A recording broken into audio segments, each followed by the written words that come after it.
अच्छा बेटा ठीक है। अगले दिन सुबह एक यजमान जी आए और यजमान आकर कुछ लड्डू प्रसाद दे गए। अब लड्डू देकर गुरु जी बोले, बेटा ये लड्डू प्रसाद आया है, लोगे क्या?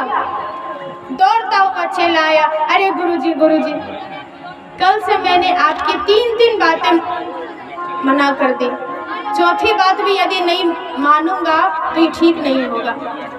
मैं चेला हूँ, मुझे तो मानना ही पड़ेगा गुरु की आज्ञा, आप लड्डू दे दो। लड्डू लेकर चला गया। तो ऐसे भी आजकल चेले हैं जो गुरु को ही गुरुवाई सिखाते हैं। तो ऐसे गुरु नहीं, गोस्वामी जी के गुरु बड़े महान हैं। यद्यपि कही गुरु बार रही बार, छोटी अवस्था के कारण मैं समझ नहीं पाया, गुरुदेव ने तो बहुत प्रयास किया। सुंदर इस कथा का रचना करने वाले गोस्वामी जी कहते हैं,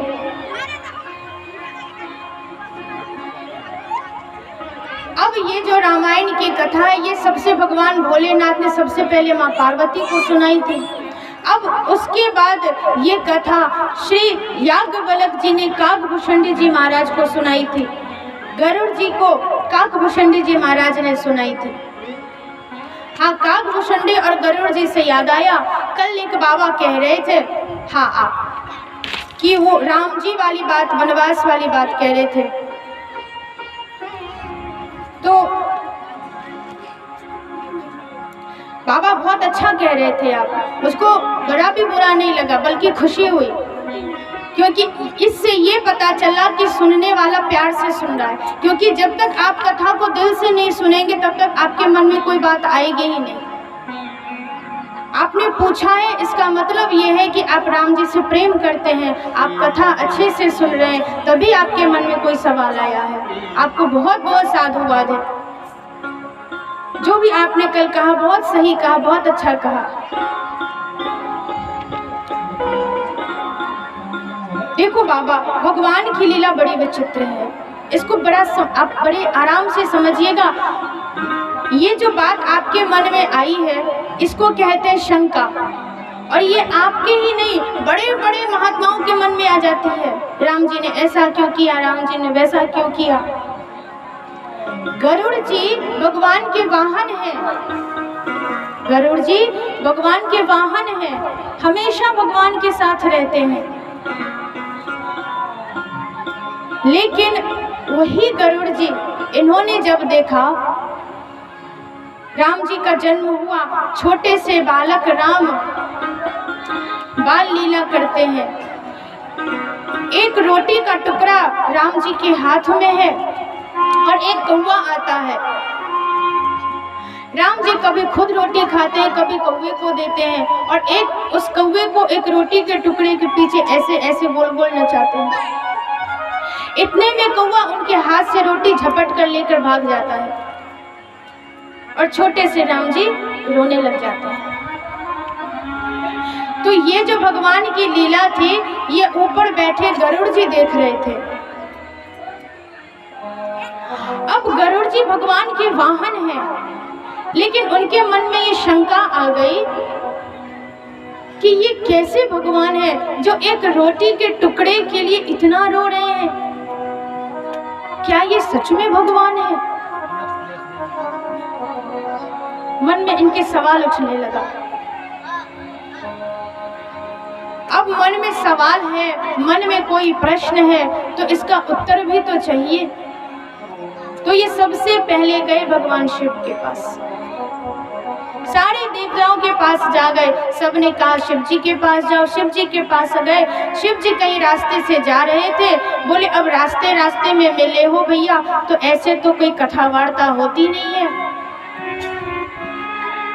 और भोले बाबा ने मन में एक बात और सोची, मन में सोचने लगे, खग जाने खग ही की भाषा। गरुड़ क्या है? पक्षी है ना, गरुड़ पक्षी है। और इनके मन में जो सवाल है, जो प्रश्न है, इसका उत्तर यदि इनको चाहिए तो इनको समझाने के लिए कोई इनके जैसा ही होना चाहिए, तो बात और अच्छे से समझ में आएगी। तो इन्होंने कहा भोले बाबा ने कि भैया गरुड़ आप जाओ और काकभूषणी जी महाराज रहते हैं वहाँ चले जाओ, वही आपको इसका उत्तर बताएंगे। ये भी पक्षी वो भी पक्षी। काकभूषणी जी कौन है? कौवा है, और ये गरुड़ है, तो दोनों एक ही जाति के हो गए, पंछी पंछी हो गए दोनों।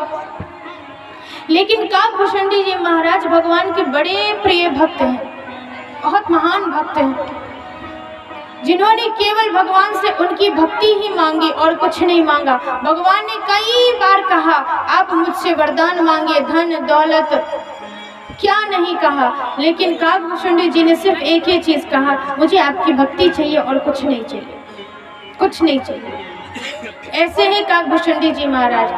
भोले बाबा ने गरुड़ जी को कहा आप उन्हीं के पास जाओ। काकभूषणी जी महाराज ने बड़े सीधे में उनको कहा भैया गरुड़ जी आप कुछ मत करो, यहाँ बैठो और 9 दिन की राम कथा मैं सुनाऊंगा, आप सुनो। इससे आपका सारा मोह भंग हो जाएगा, सारी जिज्ञासा शांत हो जाएगी, हर प्रश्न का उत्तर मिल जाएगा, आपको मन शांत हो जाएगा।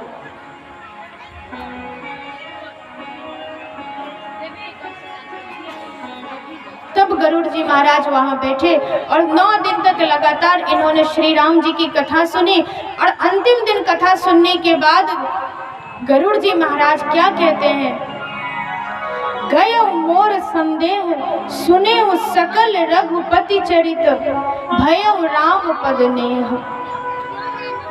हे काकभूषणी जी महाराज आपकी दया से मेरा सारा मोह नष्ट हो गया और भगवान राम के चरणों में मेरी प्रीति हो गई, प्रेम हो गया। देखो बाबा, भगवान की लीला ऐसी है कि जिसको समझना बड़ा कठिन है। हर एक लीला उनकी ऐसी होती है कि किसी न किसी कारण से होती है, बिना कारण भगवान की कोई लीला नहीं होती। चाहे वो वनवास की लीला हो, चाहे वो जन्म की लीला हो। अब आगे कल आप सुनेंगे राम जी के जन्म में ही एक नहीं कई कारण थे, कई कारणों से भगवान राम का इस धरती पे जन्म हुआ था।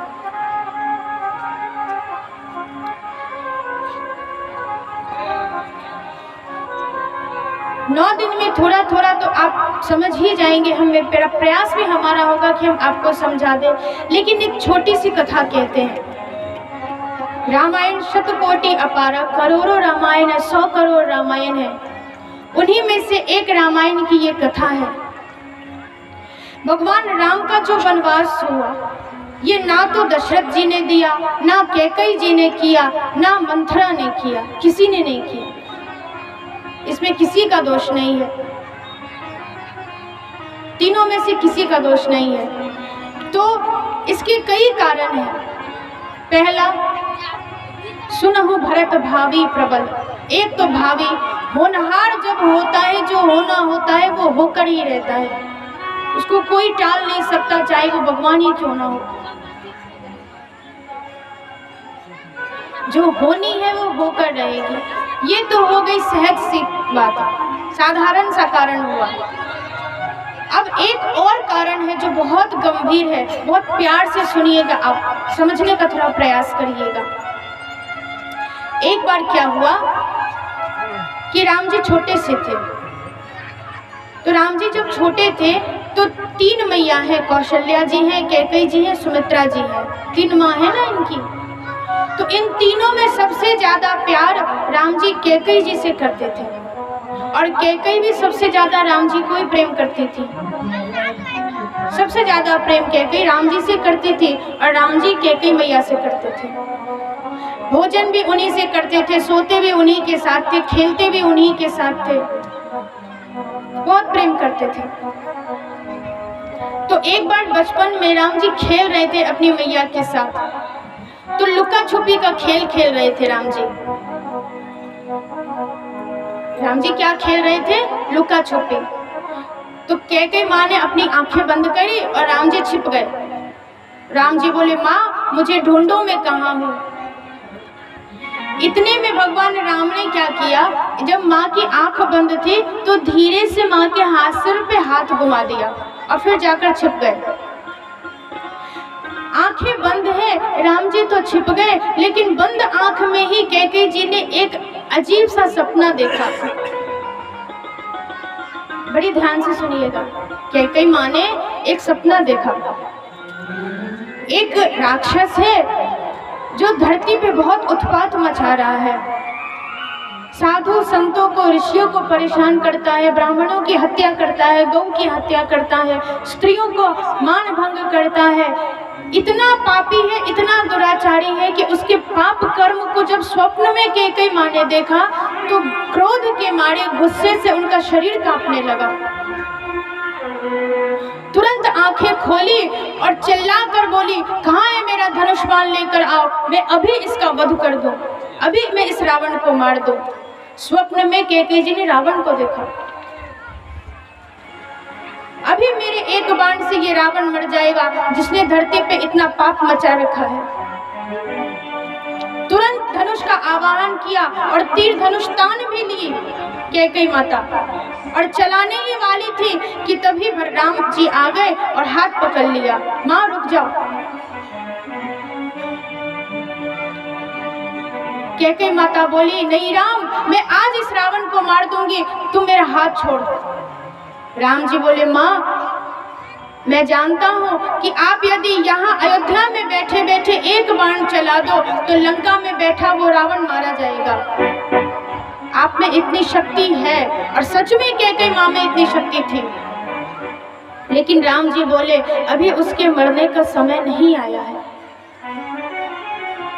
और जब तक जो समय जिस काम का नहीं आ जाता वो काम नहीं होता। तो कैकेयी जी बोली, बेटा राम, इस पापी को छोड़ देना ये ठीक तो नहीं है।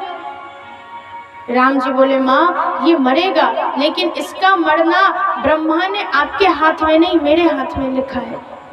इसका मरना मेरी हाथ की रेखाओं में लिखा है, ये मेरे हाथ से मरेगा, आपके हाथ से नहीं, और अभी इसका समय भी नहीं आया।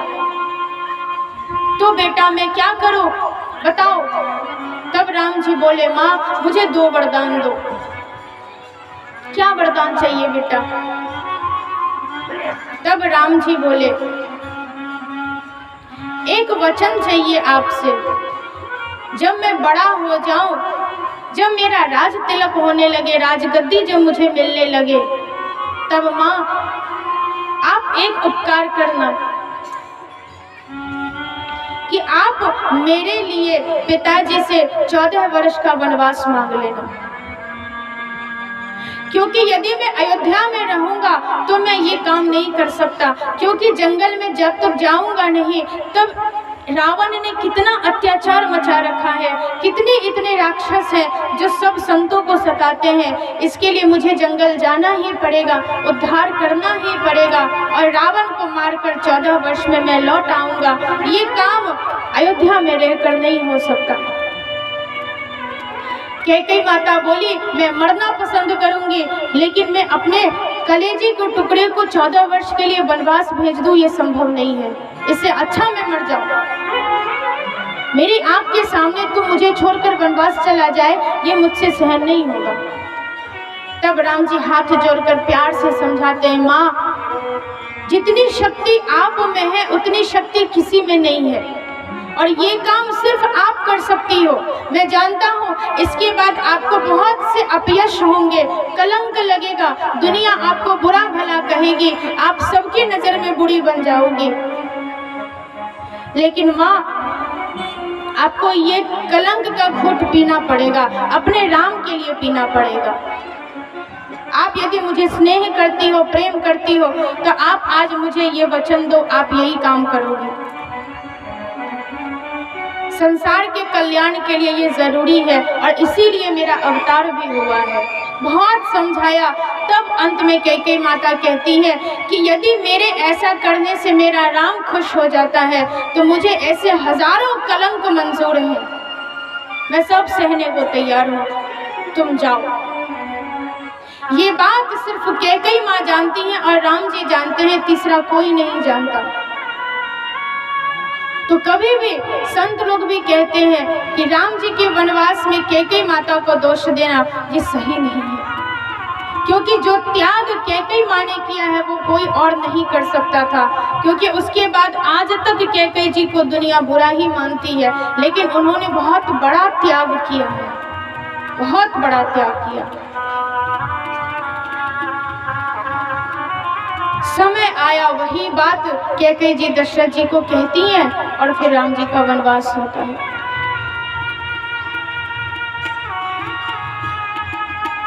ये वनवास की लीला भगवान की ऐसी है कि सबको शंका में डाल देती है, लेकिन ये भगवान की लीला है। भगवान यदि ऐसा नहीं करते, दुनिया में इतना पाप है, इतने राक्षस भरे पड़े थे, आखिर उसका उद्धार कैसे होता।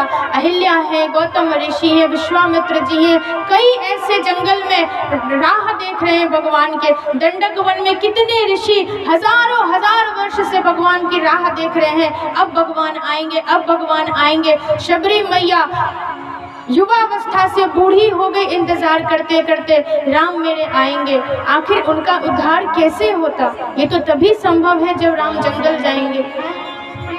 तो इन सब पे कृपा करने के लिए ही मानिए राम जी का वनवास हुआ। और सिर्फ एक यही नहीं, और भी बहुत कारण है। भगवान की लीला अगम अपार है। 9 दिन में धीरे धीरे धीरे धीरे आपकी सब शंका का समाधान हो जाएगा, इसमें कोई चिंता नहीं है। सुंदर भगवान की ये कथा है। लीला इनकी ऐसी है कि सबको चक्कर में डाल देती है। सुंदर गोस्वामी बाबा कहते हैं कि रामायण जी की रचना हो गई। एक बार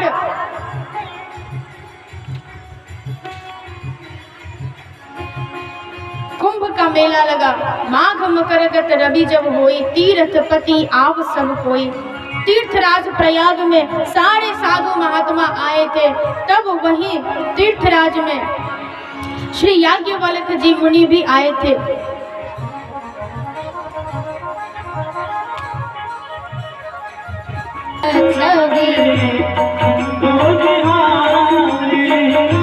भरी लोचन छवि निहारी, भरी लोचन छवि वो समय जानी ना किन्हीं चिन्हारी, वो समय जानी ना जय सच्चिदानंद कही जग पावन, जय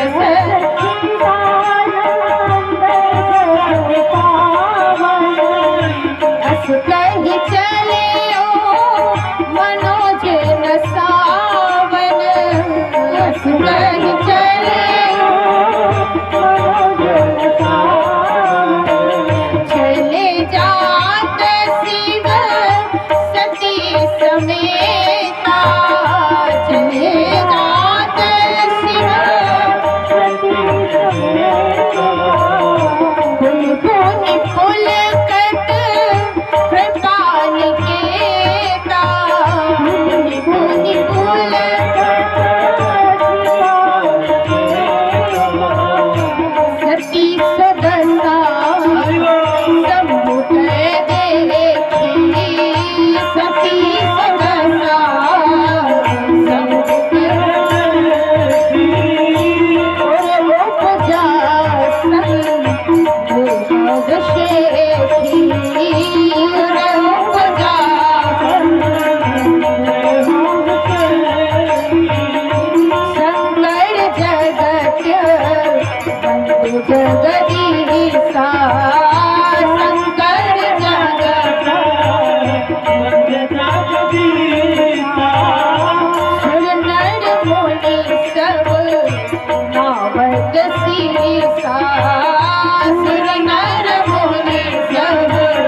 घट सीसा। जय सच्चिदानंद जग पावन, अस कही चले मनोज न सावन।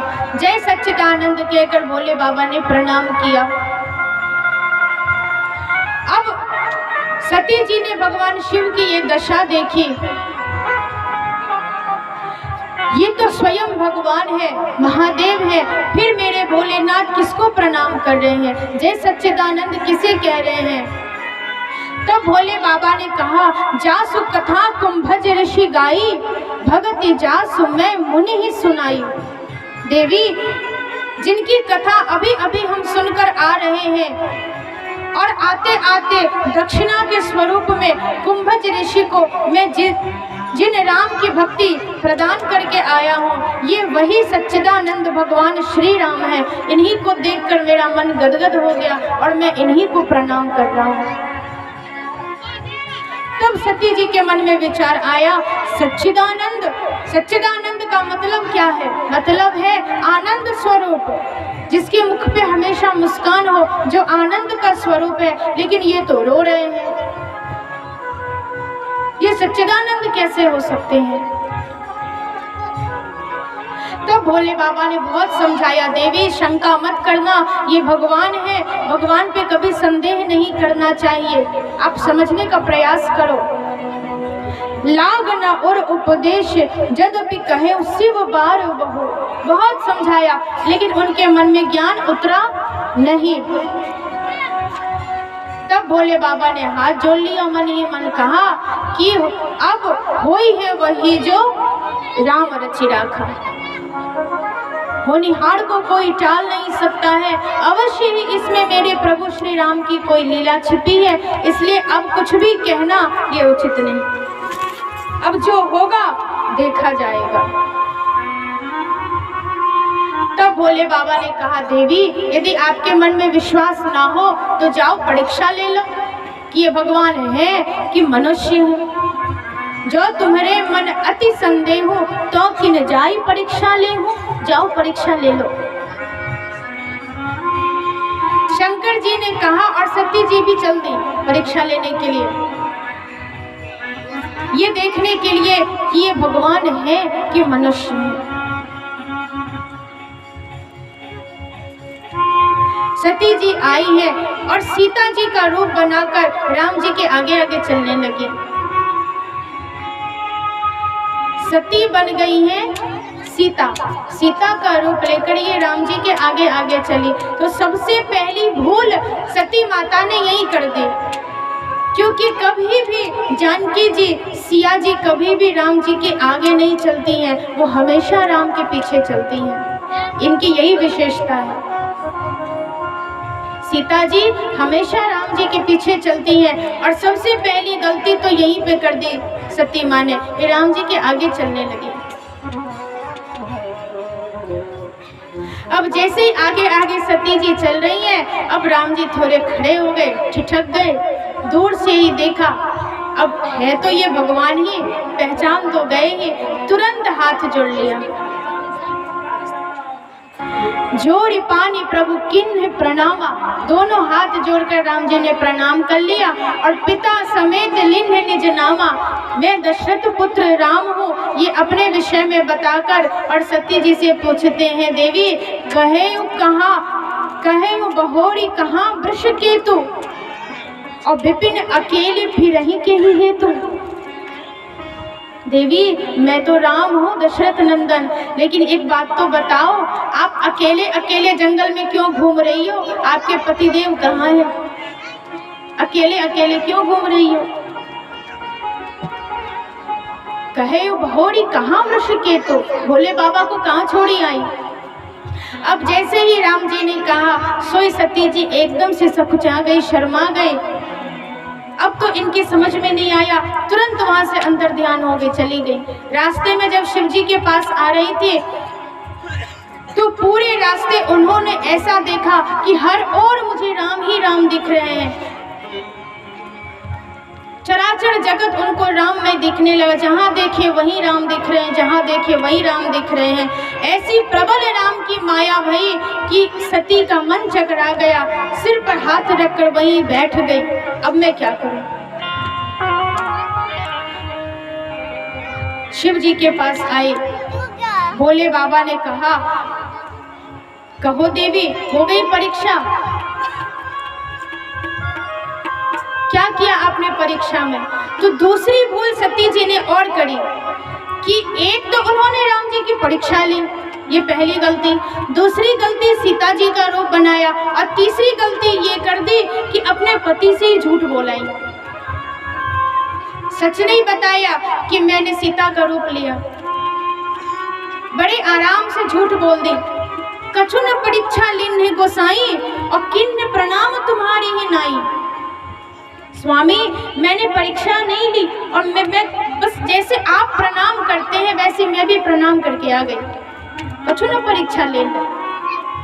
भोले बाबा बोले, यदि जैसे मैंने प्रणाम किया वैसा ही प्रणाम करना था तो मेरे साथ थी तभी कर लेती। ये बाद में प्रणाम करने का क्या रिवाज है? मेरे साथ ही कर लेती आप। अब भोले बाबा ने नयन बंद करके सती जो किन्न चरित सब जाना, सब जान गए कि सती जी ने क्या किया। सती किन्न सीता करवेशा, शिव उर भयं विषाद विशेखा। बड़ा दुख हुआ भोले बाबा को कि देवी आपने ये क्या कर डाला। भोले बाबा ने मन में ही भगवान को प्रणाम किया। बोले, प्रभु मैं जान गया आप जरूर कोई लीला करना चाहते हैं, इसीलिए आप ऐसा कर रहे हैं। अब इसके आगे कुछ भी कहना ये उचित नहीं है। अब भोले बाबा पूरे रास्ते अनेकों प्रकार के पुराण इतिहास सती जी को कहते कहते कैलाश आ गए।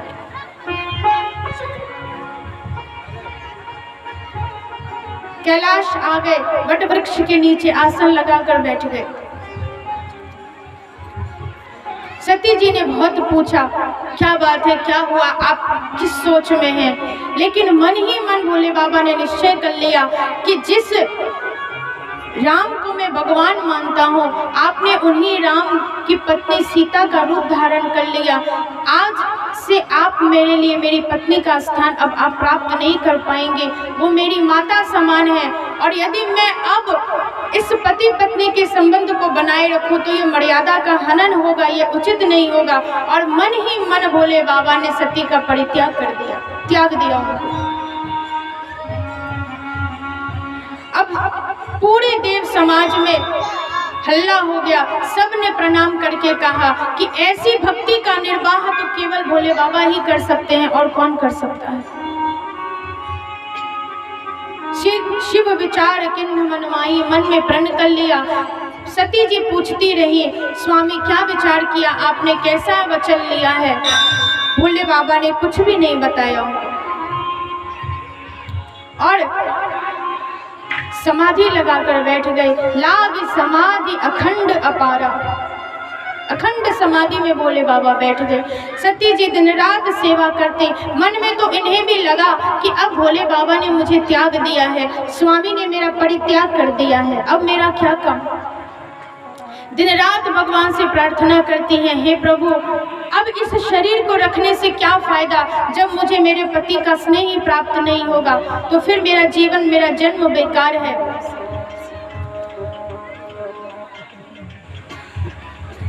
मैं आपसे विनती करती हूँ, हे प्रभु आप ऐसी कृपा करो, यदि भगवान शिव के चरणों में मेरा प्रेम हो तो इस दुसह दुख से मेरी मुक्ति हो जाए। ऐसी कोई लीला करो, ऐसा कोई उपाय करो। जो मोरे शिव चरण सने हो, मन क्रम वचन सत्य व्रत तो सब दरस सुनिया प्रभु, करो सो बेगी उपाय।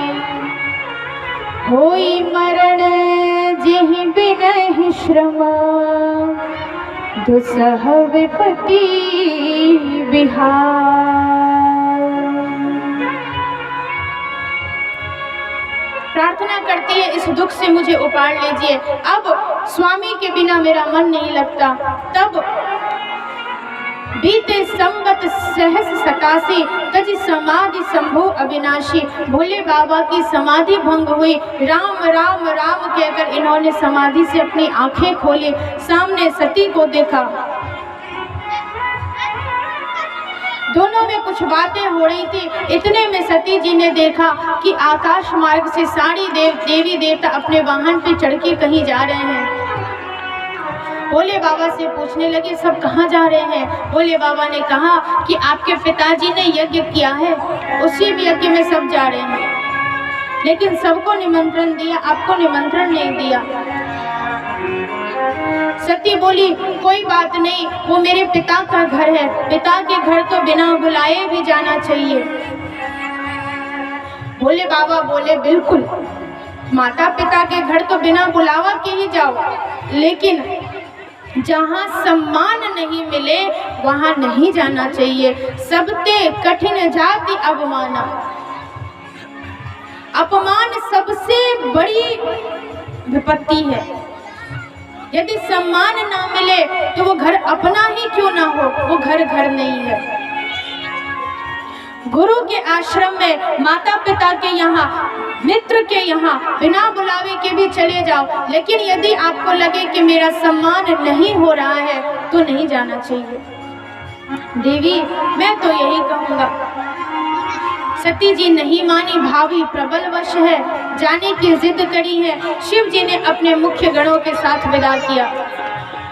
जैसे ही वहां पहुंची बड़ा दुख हुआ, कहीं भी शिव का भाग नहीं देखा। शिव जी की अपमान इनसे सहन नहीं हुई।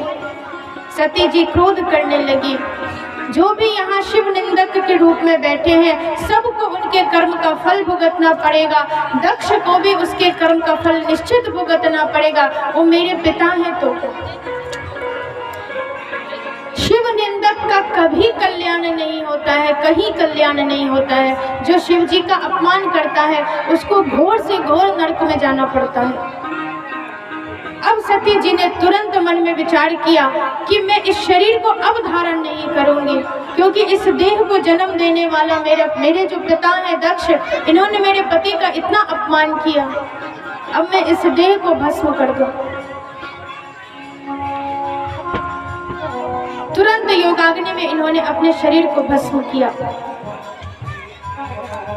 उड़धरी चंद्र मौलि वृषकेतु, मन ही मन भगवान शिव के चरणों का ध्यान किया और मरते मरते इन्होंने भगवान से एक ही वरदान मांगा। सती मरत हरि सन वर मांगा। सती मरत हरि सन वर मांगा। सती मरत हरि सन वर मांगा। सती मरत हरि सन वर मांगा। जन्म जन्म शिव पद अनुरागा। जन्म जन्म शिव पद अनुरागा। जन्म जन्म शिव पद अनुरागा।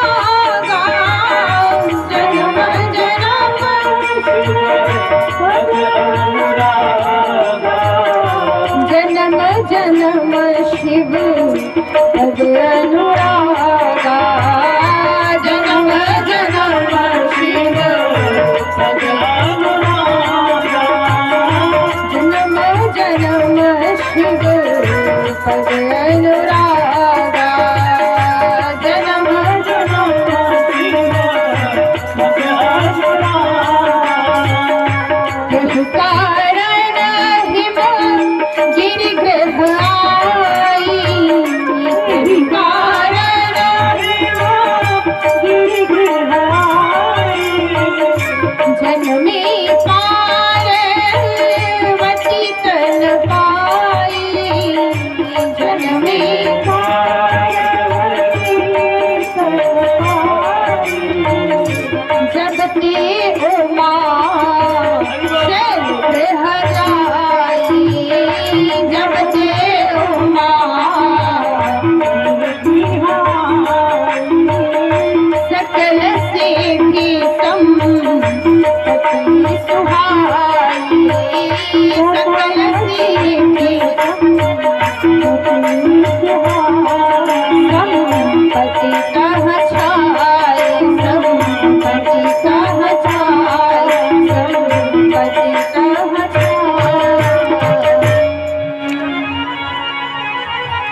पति मरत हरिसन वर मांगा, जन्म जन्म शिव पद अनुरागा।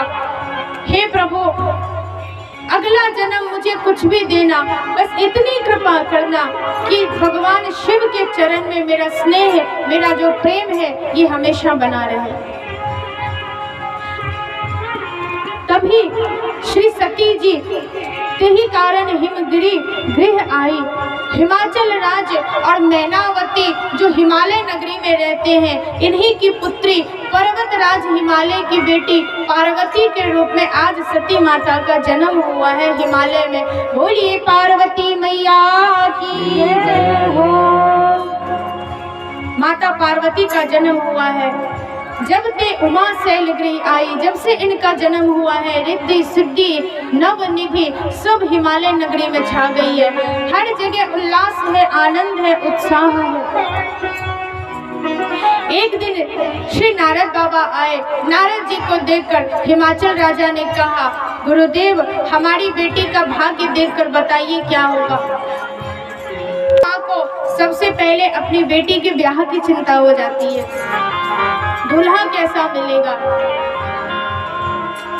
सहज भाव है, पार्वती माँ को भी चिंता है कि हमारी बेटी इतनी सुंदर है, इतनी सुशील है, इनको कैसा वर मिलेगा।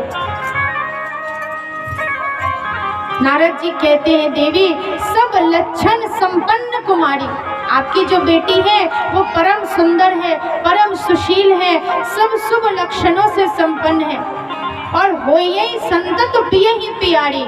ये हमेशा अपने पति की प्रिया बनकर रहेंगे, प्राण प्यारी बनकर रहेंगे। अच्छा, सदा अचल एहि कर अहि बाता, इनका सौभाग्य हमेशा अमर रहेगा और इनका नाम लेकर ही संसार की सारी स्त्रियां अपने सौभाग्य को अमर बनाएंगी। ऐसी आपकी बेटी है। अब मैना मैया बोली, अच्छा बाबा अब ये भी बताओ कि हमारा दामाद कैसा होगा। हमारा जो दामाद होगा वो क्या हमारी बेटी की तरह ही सर्वांग सुंदर संपन्न होगा। अब नारद जी थोड़े चुप हो गए। अरे मैया क्या बताऊं आपको, आपकी बेटी को जो पति मिलेगा उसका मैं क्या वर्णन करूं, मेरे पास तो शब्द ही नहीं है। क्या बात है बाबा, तनिक विस्तार से बताओ।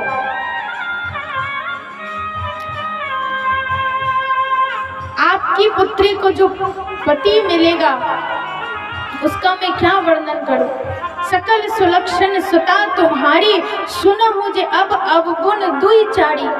सारे लक्षणों से संपन्न है आपके पुत्री, बस एक दो ही बुराई है इसमें। क्या बुराई है? बुराई ये है कि इनको जो पति मिलेगा वो सबसे बिलग होगा।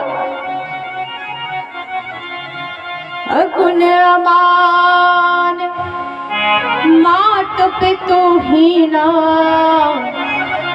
उदासीन सब संशय छीना। जोगी जटिल अकाम मन, नगन अमंगल वेश। अस स्वामी एहि कह मिलहि, पड़ी हस्त असी रेख। आपकी पुत्री को जो पति मिलेगा अगुण अमान मात पितु हीना, गुणहीन होगा,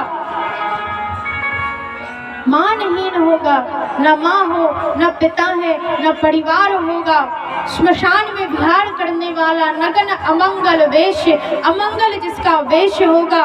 जोगी जटिल अकाम मन, काम का दूर दूर तक जिसके मन में लेश नहीं होगा, ऐसा पति आपकी बेटी को मिलेगा। यही इसकी हाथ की रेखाएं कहती हैं। अब तो जैसे ही मैना मैया ने सुना तो परेशान हो गई। इतनी सुंदर मेरी बेटी और इसको वर ऐसा मिलेगा, इससे अच्छा मैं अपनी बेटी का ब्याह ही ना करवाऊं।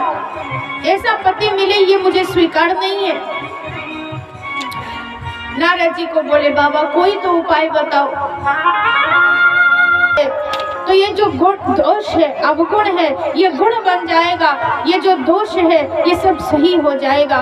क्योंकि ये जितने भी अमंगल हैं ये भोले बाबा के पास जाकर मंगल हो जाते हैं, जितने ये अशुभ हैं ये शिव के पास जाकर सब सही हो जाता है। यदि आपकी बेटी भोलेनाथ की तपस्या करे, उनको खुश कर लेवे,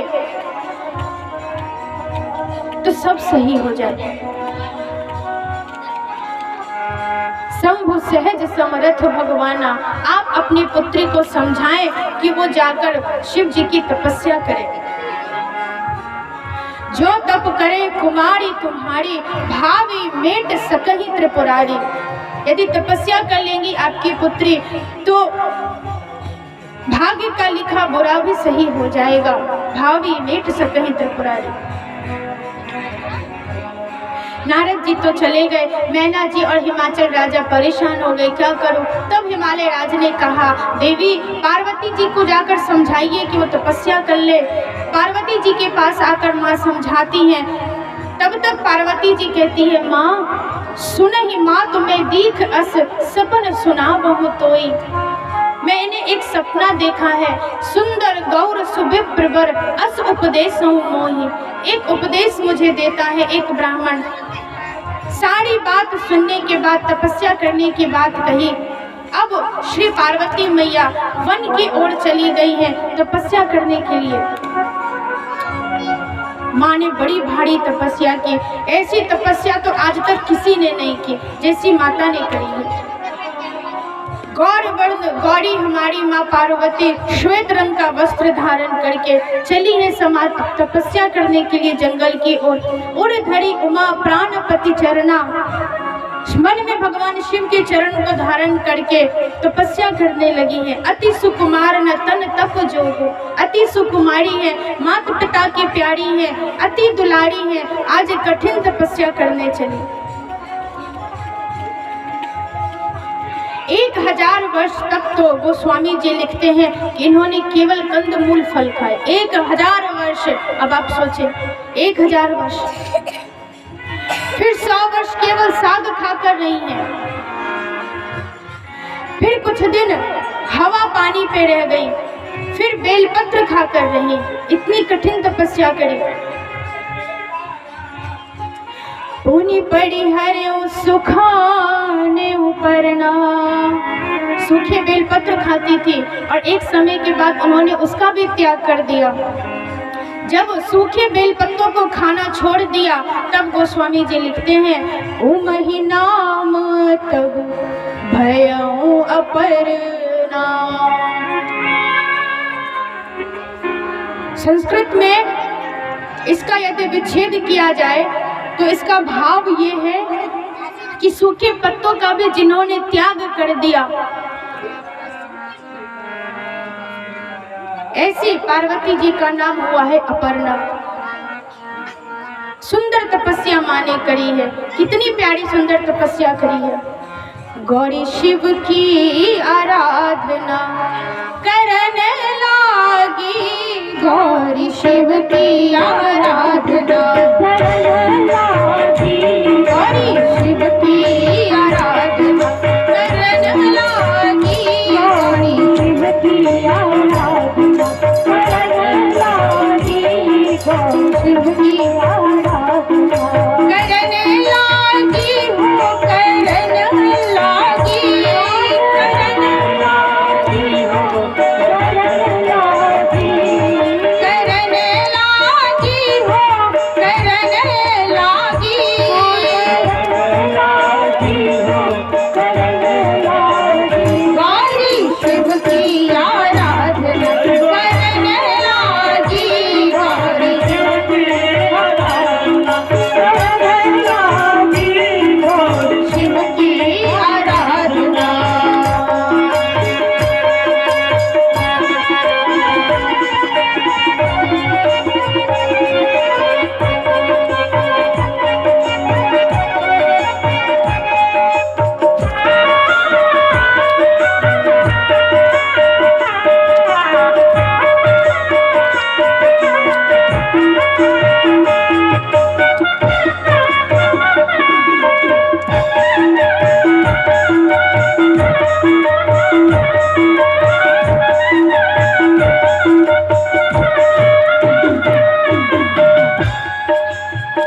सुकुमारी पितु मातु की दुलारी प्यारी,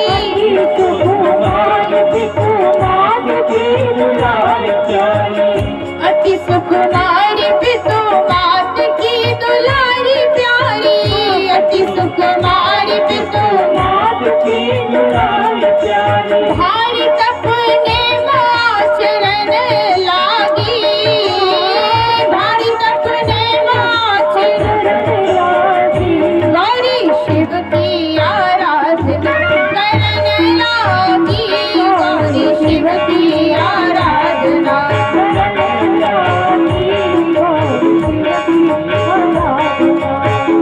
माँ पार्वती तपस्या कर रही है, मन में भगवान शिव के चरणों का ध्यान करती है।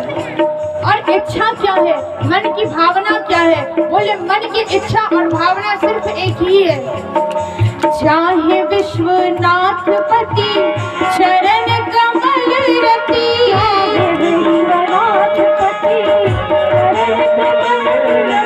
चाहे विश्वनाथ पति चरण कमल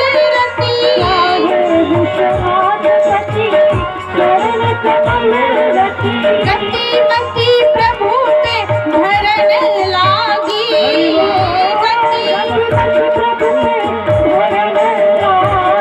गौरी शिव की आराधना करन लागी, गौरी शिव की आराधना करन लागी, गौरी शिव की आराधना।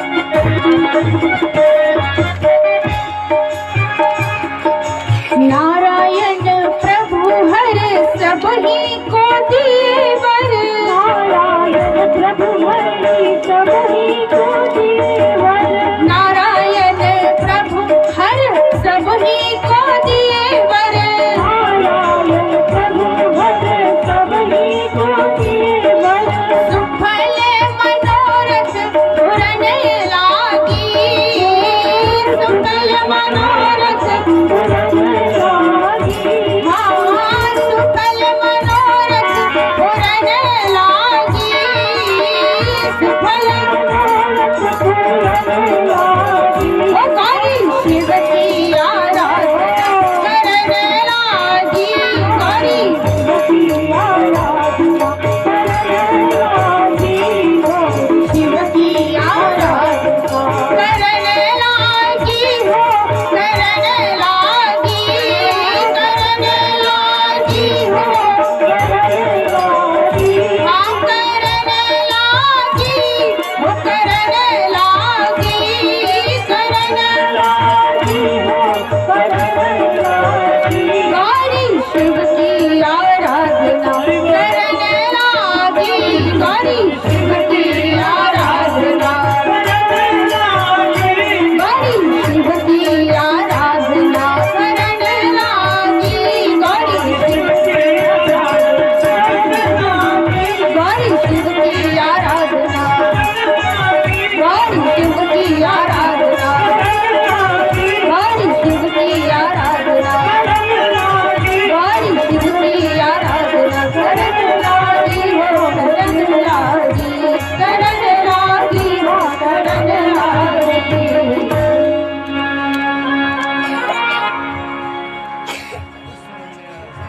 बिल्कुल मजा नहीं आ रहा,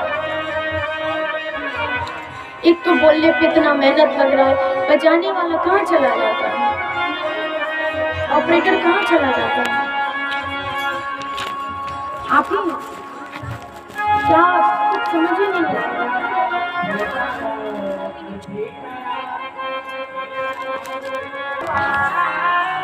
तो और किसी से मेरा विवाह नहीं होगा, इसीलिए कोटि जन्म लगी रगर हमारी, वरऊ शंभुनता रहूं कुमारी। मैं विवाह नहीं करूंगी। और आप जिन नारद के विषय में कह रहे हैं वो मेरे गुरु हैं, मैंने उनको गुरु माना है। तउज तजहु न नारद कर उपदेशो, आप कहीं सत बार महेशो।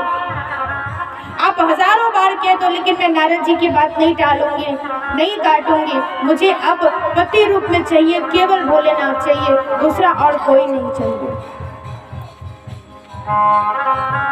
अब जब ऐसी सुंदर भावना सप्त ऋषियों ने देखी, साधु साधु कहकर सबने मां को बड़ी मन प्रणाम किया। ऐसी निष्ठा यदि हो जावे तब अवश्य ही भगवान की कृपा हो जाए। अब आप चिंता ना करो देवी, निश्चित आपको भोलेनाथ मिलेंगे।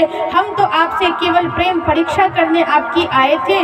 आप सत्य बात तो ये है कि भगवान शिव आप पे बहुत प्रसन्न हैं और शीघ्र ही आपसे विवाह करने के लिए आने ही वाले हैं। आप प्रसन्न होकर अपने घर को जाओ। देखे दृढ़ निष्ठा अनन्य अनुराग ऋषि, नैननी स्नेह अंग अंग पुलकाई। जय जय भवानी कहत गद गद भैवानी, सारी प्रेम की कहानी आई शिव ही सुनाई। नारायण मगन महेश हो संदेश पाए, विरचे वटो वेश स्वयं गिर जाओ कहीं आएंगे। लख के तप खीन प्रियतम के ध्यान उमा, करुणा कर शंकर के नैनन जल छाए। ऋषियों ने जाकर जब कहा, हे भोलेनाथ, पार्वती जी का प्रेम अचल है, दृढ़ है, इसे कोई हिला नहीं सकता। सारी बात सुनने के बाद शिव जी के आंखों से भी प्रेम के अश्रु बह गए। बटू ब्राह्मण का वेश बनाकर भोले बाबा पार्वती जी के पास आ गए। गौरी जी को देखकर बड़े प्रसन्न हुए। कहीं कहीं तो कुछ संत ऐसा भी भाव देते हैं कि उसी समय भोले बाबा कहते हैं पार्वती जी से कि हम आपका पानी ग्रहण अभी कर लेते हैं, अभी आपसे विवाह कर लेते हैं। कुछ संतों का भाव ऐसा भी है। तो पार्वती जी कहती है, नहीं भोलेनाथ, मुझे भी आपसे विवाह करना है, लेकिन ये उचित नहीं है। बिना माता पिता की अनुमति के मैं यदि आपसे विवाह कर लो तो ये हमारी सनातन मर्यादा के विरुद्ध होगा, ये सही नहीं होगा। मेरे माता पिता को भी इससे प्रसन्नता नहीं होगी।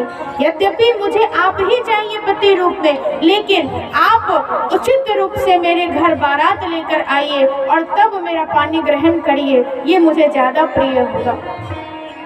भोले बाबा बड़े प्रसन्न हो जाते, बड़े खुश हो जाते हैं। सुंदर तैयारियां होने लगी, दोनों घर में आनंद बजने लगे। कैलाश में भी हिमाचल राजा की यहाँ आई। तभी उसी समय तारकासुर नाम का राक्षस हुआ, जिसको तब ये वरदान मिला था कि शिव जी का पुत्र ही इसका उद्धार करेगा। सारी तैयारियां हो गई, सब भोले बाबा फिर से समाधि लगाकर बैठ गए। अब सबने कामदेव को कहा, तो कामदेव ने प्रयास किया भोले बाबा की समाधि को भंग करने का। हालांकि उन्हें पता था कि इसका फल उचित नहीं होगा। भोले बाबा के क्रोध से मुझे कोई नहीं बचा पाएगा।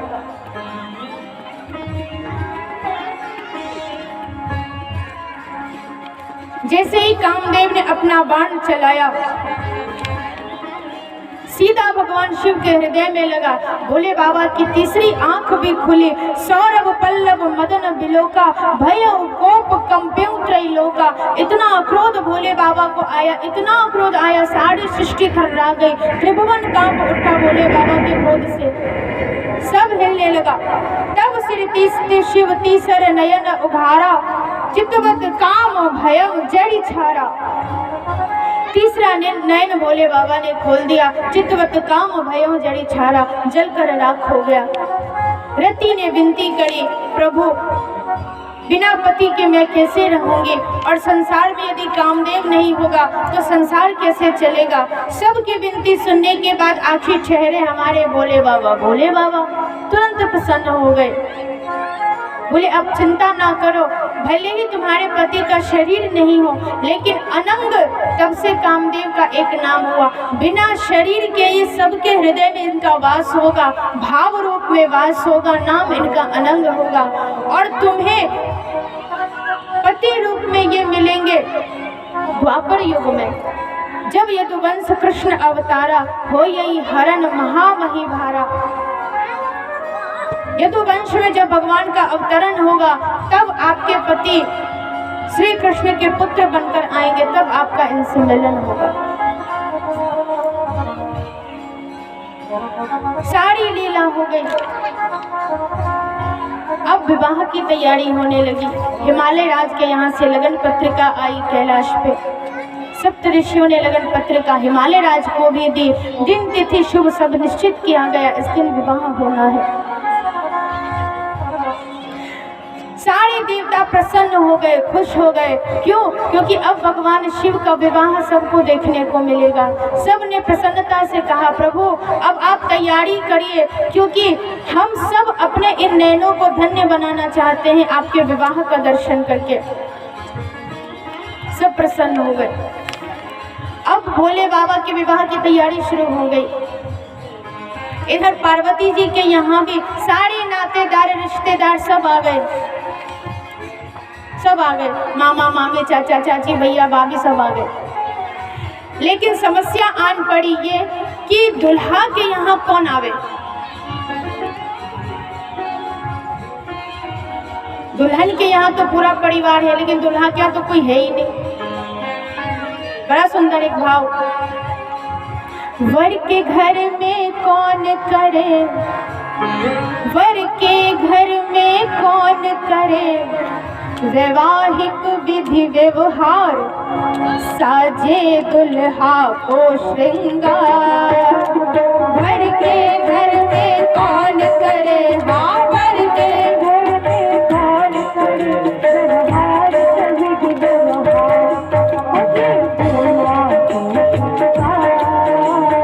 वर के घर में कौन करे वैवाहिक विधि व्यवहार, साजे दुल्हा को श्रृंगार। घर के घर में कौन करे, घर के घर में कौन करे वैवाहिक विधि व्यवहार,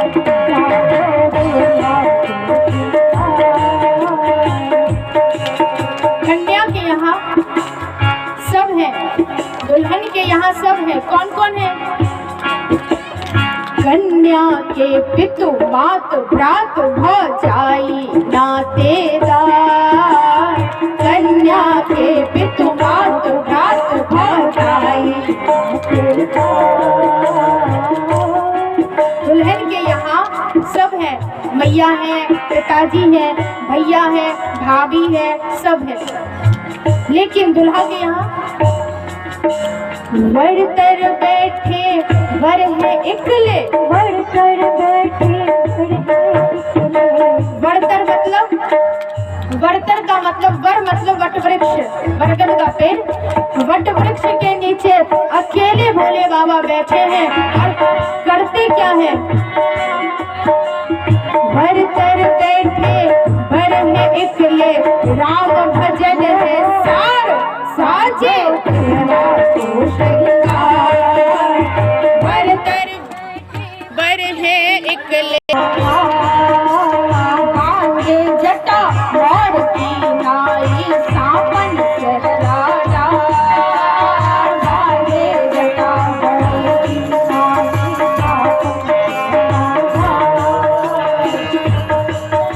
ये भोले बाबा की जो श्रृंगार है, जो तैयारी है, वो कैसी है?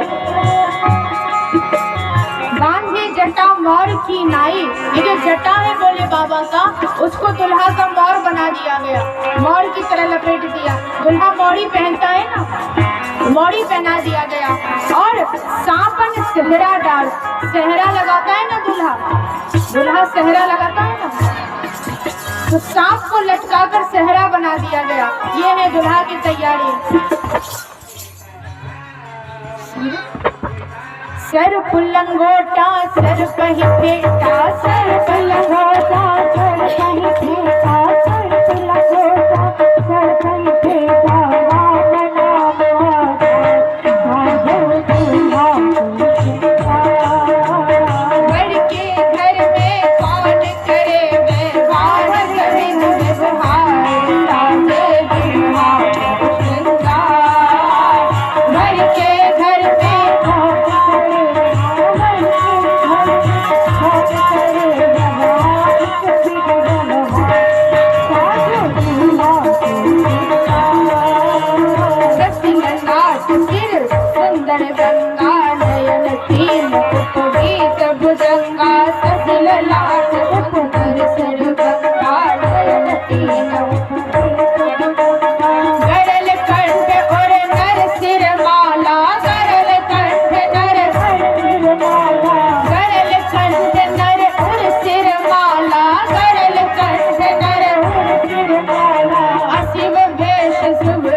वैवाहिक विधि विधान।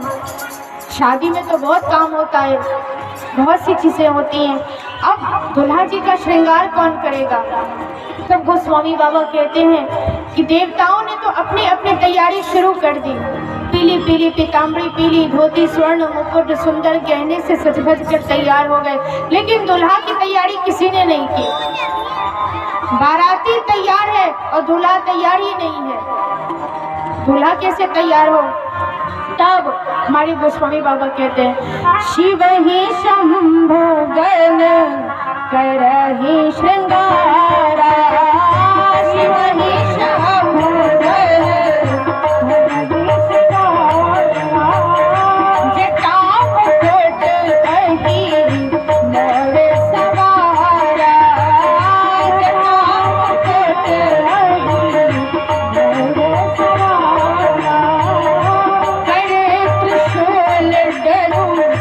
डमरू विराजा, कर त्रिशूल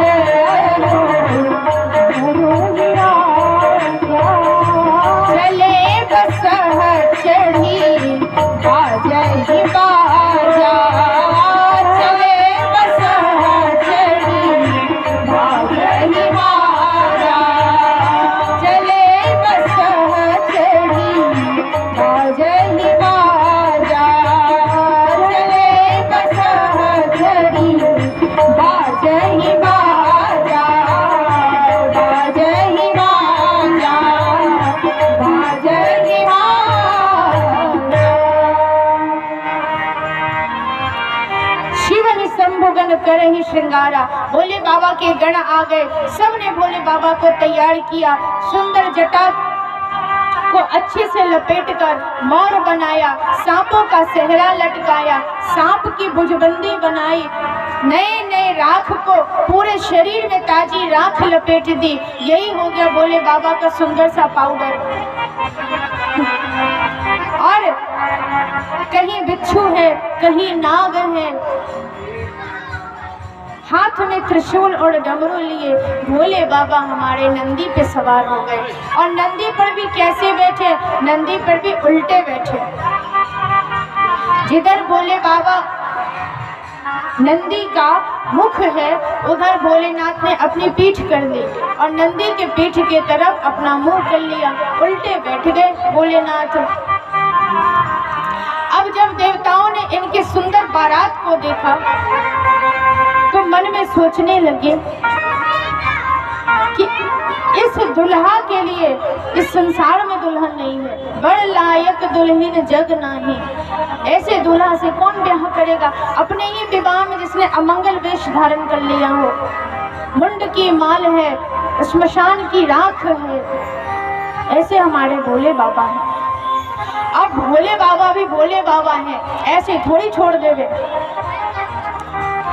भोले बाबा ने सोचा भाई सारे अपने अपने बारातियों के साथ आ गए, सब आ गए, लेकिन हमारी जमात तो आई नहीं, हमारी जमात में तो आनी चाहिए। भोले बाबा बोले हमारी बारात की संख्या इतनी कम कैसे हो गई, हमारे बारात की संख्या इतनी कम कैसे हो गई।